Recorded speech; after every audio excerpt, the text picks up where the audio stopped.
And now, please welcome President of Coletta Consulting, Tiffany Edwards, and founder and CEO of UnderTheDoormat Group, Merilee Karr, in conversation with editor of Short-Term Rentals, Paul Stevens, and Skift short-term rental reporter, Srividya Kalyanaraman.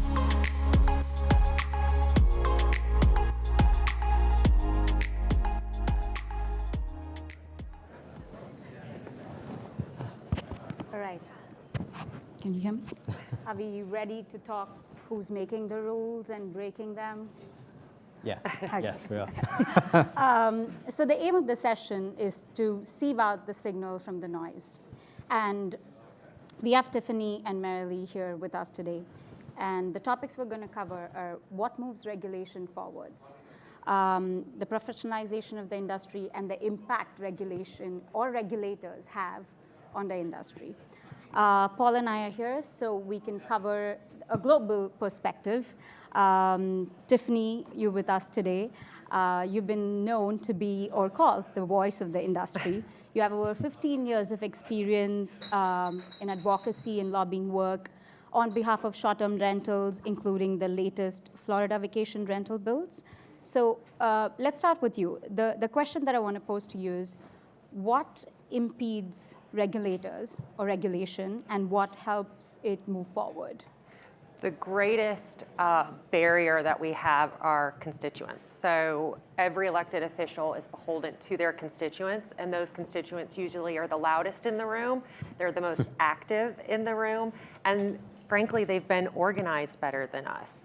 And so elected officials usually have to follow what those constituents. What we've seen also is because we haven't had a model ordinance or model legislation. And so we have a lot of constituents that are driving solutions for problems that are anecdotal, because the other side of that is that we don't have data that we're necessarily promoting from the industry. We've been utilizing all the data for ourselves to figure out how do we better our business, but we're not necessarily communicating that with elected officials or on a grander scale for the narrative.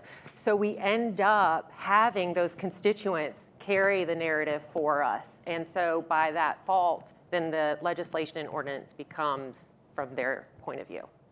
Merilee, you of course wear these multiple industry hats, your business hat with UnderTheDoormat Group and the industry hat with the STAA as chair as well. So could you just give a bit of insight into what's happening with regulations right now and what regulators are specifically looking for?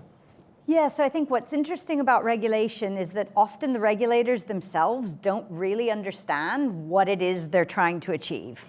And that is a big problem for us as an industry. I think one of the things that we've started to understand is what are the drivers for regulation? And we've got one slide which just talks about the three different areas, which are the shutdown showdowns. These are often places where you could argue there's over-tourism. They're trying to actually restrict supply. That is actually their main objective.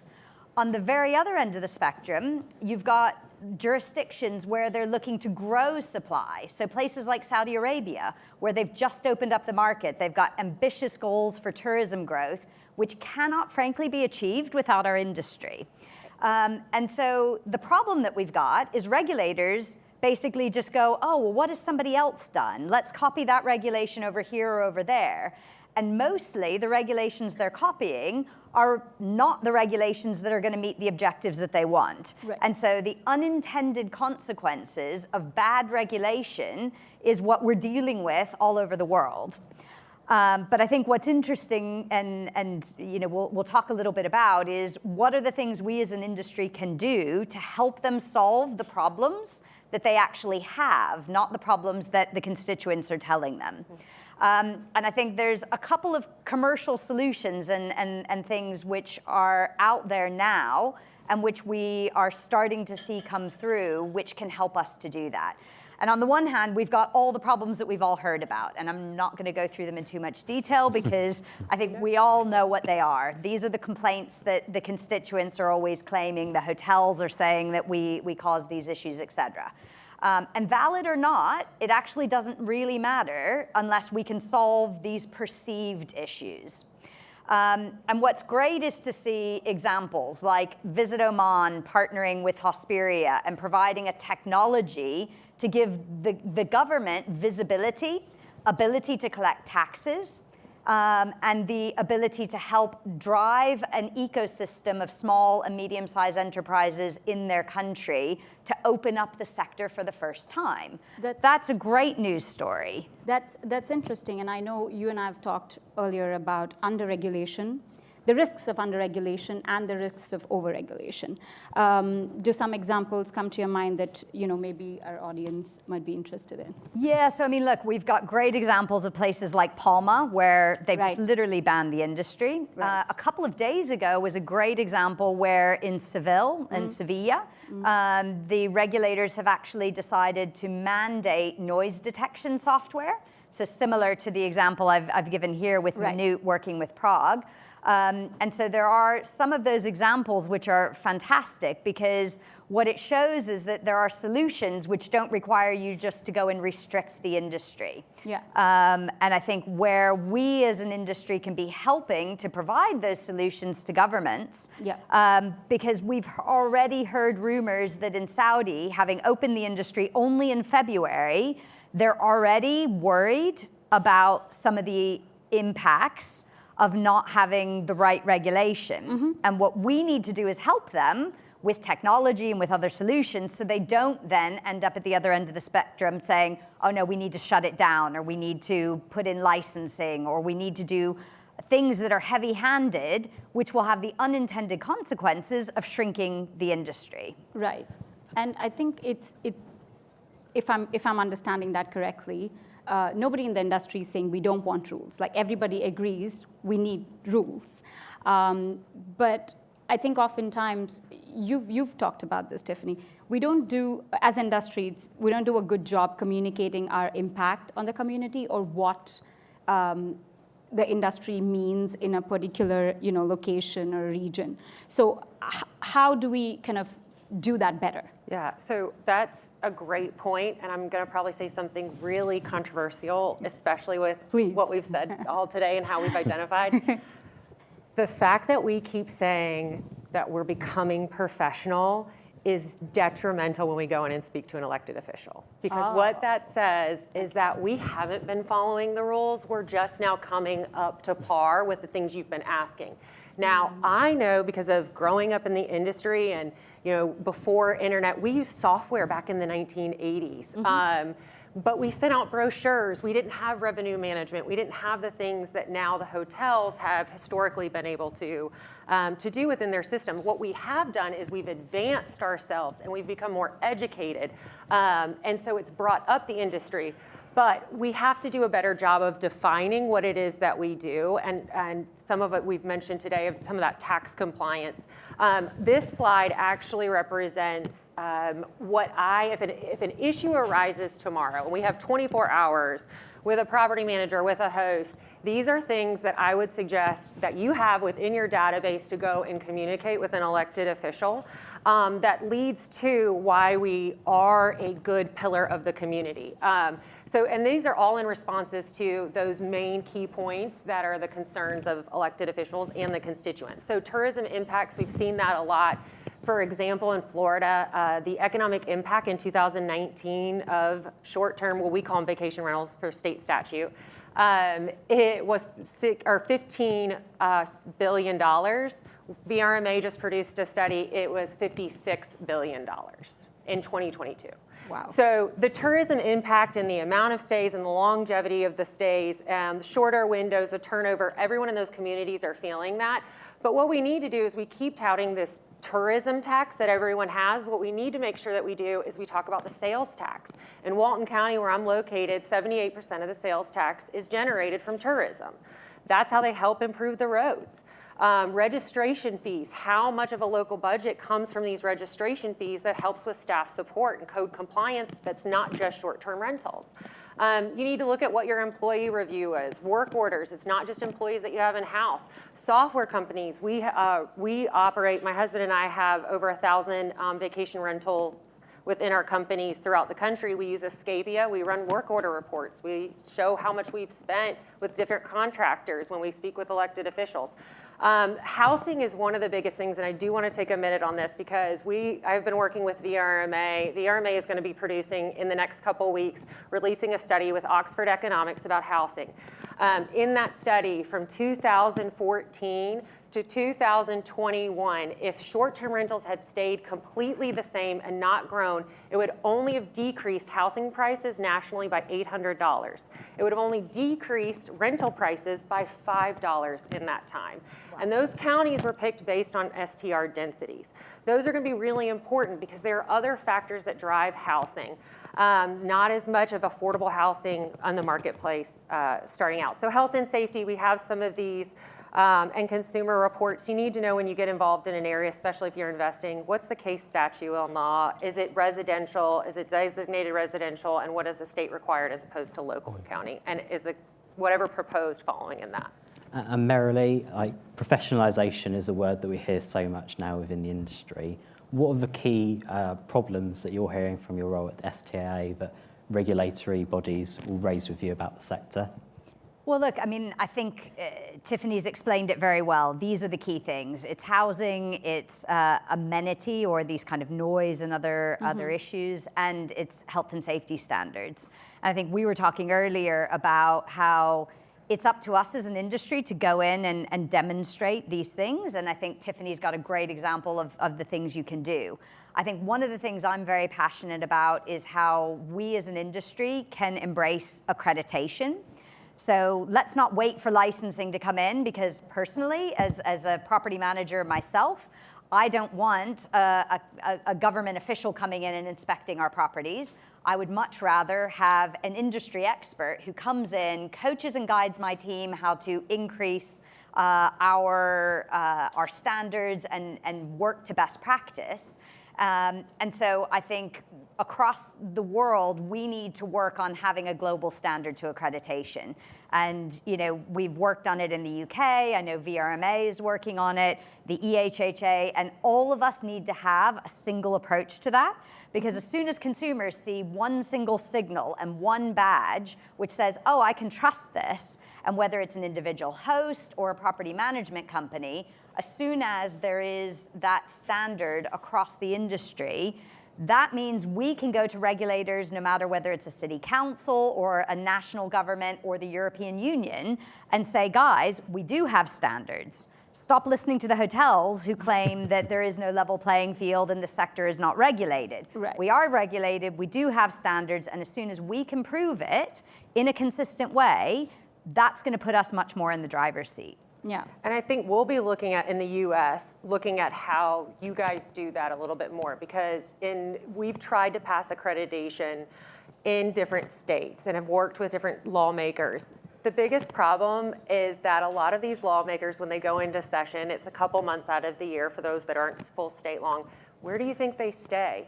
They stay in a short-term rental. But most of those short-term rentals are hosts, right, because they only rent it for a certain amount of the time. Most of our lawmakers don't want to have accreditation because they don't want it required for those individual hosts for just that short amount of time. That poses a problem then for property managers saying, wait, we're having to do this and accreditation and whatever else. So it needs to be a level playing field. The other thing we ran into is the Hotel Association, because their lobbying is so strong, they want to develop the content for the accreditation, which creates a problem for us. So I'll be looking much more towards what you guys are doing as a model, because I love VRMA's accreditation program. We just have a lot more different lobbying and things to juggle on that localized level. I have a follow-up question. Sure. So do regulators, when they look at this, does it matter to them if it's individual hosts, how it's managed, what kind of property it is?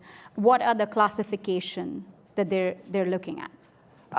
So I will say most legislators, even smaller elected officials on a more localized, smaller scale, don't understand our industry. And this is speaking from someone who lives in one of the most saturated markets in the entire country. Is that Florida? Yes, North Florida. So, but what I will say, to them, it doesn't matter. What matters is what they're receiving from constituents as the biggest issue. and where are the problems. And so they don't really look at it. They look at the whole group, and especially we're so fragmented. You know, we mentioned, or Jessica had mentioned earlier on a slide of vacation rentals, short-term rentals. I'm gonna throw another one in here there. Hawaii, they're transit vacation rentals. In Key West, they're transit vacation rentals. So there are all kinds of different names that we have. So they don't care about any of that. They think that everyone's along the same group of not following. So if you can show how you are paying your taxes, you're following code compliance, you're registering, you are a part of the community, that'll go a lot further. And I think one thing to add there, and I'm actually just going to say thank you to Skift, because you know, for several years now, you guys have produced the ecosystem. And every time we go in and talk to regulators, and I know your ecosystem is used across all of Europe as the example to explain the industry. And I think that's incredibly valuable as a tool to be able to help them see it isn't just global platforms, it is property management companies, it's individual hosts, and it's all of the companies that support the industry. And that's huge, because that's not what they have in their head. They think they're just regulating global platforms. And so showing that is important. But then second to that is actually, how do we get regulators to understand that rather than just a knee-jerk reaction, that they actually understand first the data. And that's where it's important to have registration, it's important to have tech solutions that provide data, because if you have that first, then you're going to have a much better understanding of what you're regulating. And the danger for us as an industry is we have a lot of scraped data, things that are used out of context. So it's great that Oxford Economics has done the study in the UK, is doing the study over here. That stuff helps. But we also need data at a government level that they can see, and that's where registration, ideally at a European level, at a national level, and not just in local jurisdictions, is key to us being able to prove where there's an issue and where there's not, like housing not actually being a real issue. And Tiffany, you know, how do you think we can maybe further address local community impact, or the property managers, how can they address that? So you really need to look at what are the main concerns. In specific areas, there is a fear of a culture of a community. There's a fear that it is only investors coming in, that we don't care, it's a business first, commercial. But in other areas, it's more about housing. So you really have to dial in and figure out what is the real concern and what is the real issue, navigate it back from there. I will say that one of the biggest issues that we're now seeing, and we saw it on a federal side where a bill came in for limiting housing, buying up housing for short-term rentals. We're seeing that now. We saw a bill in Hawaii, a bill in Texas that had to do with that. It didn't move forward, but we're starting to see that trend. And that puts it more into that commercial aspect. So what I would say is, even going into a community, even if you're not based there, you need to make sure you have a local individual there. They don't need to be at every city council meeting, but they need to be the educated individual on your business, because everything has to draw back to that local aspect and that you have someone boots on the ground. I like to say we're not investors, we're invested. We're invested in the community. The character of the community is, we flourish if we're invested in that character of community stays. So you need to really draw some of those concerns, but you also need to find out what exactly the issue is. Have your facts and your myths put together in a one-pager, bring it in, and then follow up if they have any others. But you need to have, no matter if you're in that area or not, one designated local person to help carry that message and monitor it. I actually want to flag an audience question which might be relevant. Is state-level preemption in the US negating all local STR regulations a desirable outcome, or is it too extreme? I know we spoke about this earlier, so. I love this question, whoever that was. Okay, so preemption, for anyone who doesn't understand, preemption does not mean that it is a no ban. There was a bill that was last year and this year for South Carolina that was a no ban. Preemption means that regulations and licensing go to the state, all right? There's a couple states that have that. It is a constant battle. Once you get it, just ask Steve and some others in this area, and anyone in Arizona. But I like preemption. I think it's important to have a lot of different parameters around it, okay? So preemption, you get your license from the state. However, HOA should be protected. If an HOA says there are not short-term rentals available in there, do not allow it. I think there should be a grandfathering date.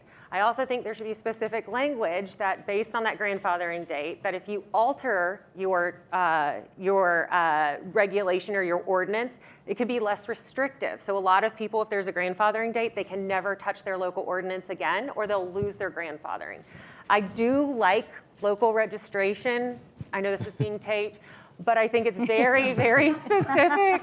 I think you have to really put parameters, again, around what you're doing for local registration. So because you are going to have some local communities that go a little too far. So while it may be scary for some, because you don't want vacation rentals to pop up or short-term rentals to pop up everywhere, I do think the market kind of goes back. I do think that we've seen this influx where a lot of people started buying up, but we're going to see in the next 2 years that areas that are not typical destinations, people aren't going to necessarily go there. It's not, it's not one of their vacation spots that they're going to go take. And so some of that will filter out in the market, but you do need to have some registration components.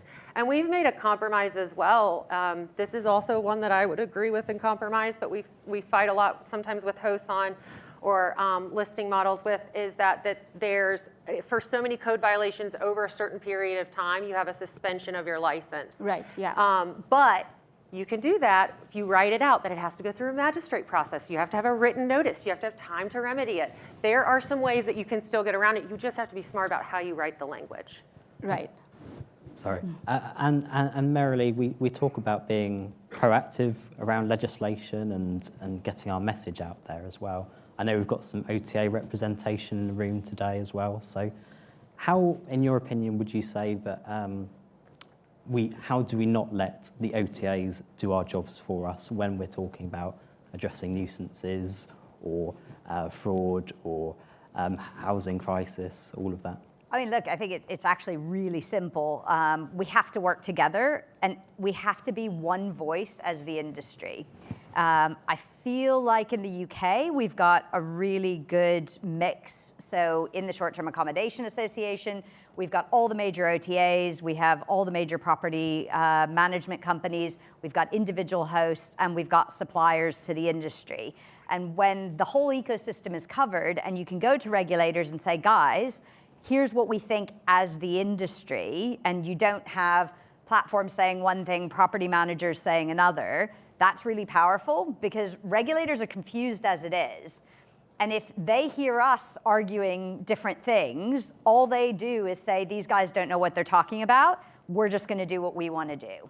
So I just think, even though sometimes it's hard, we don't always agree, my view as a property manager is different than when I put my industry hat on and I have to look at those balances, but we've got to find those compromises and speak with one voice.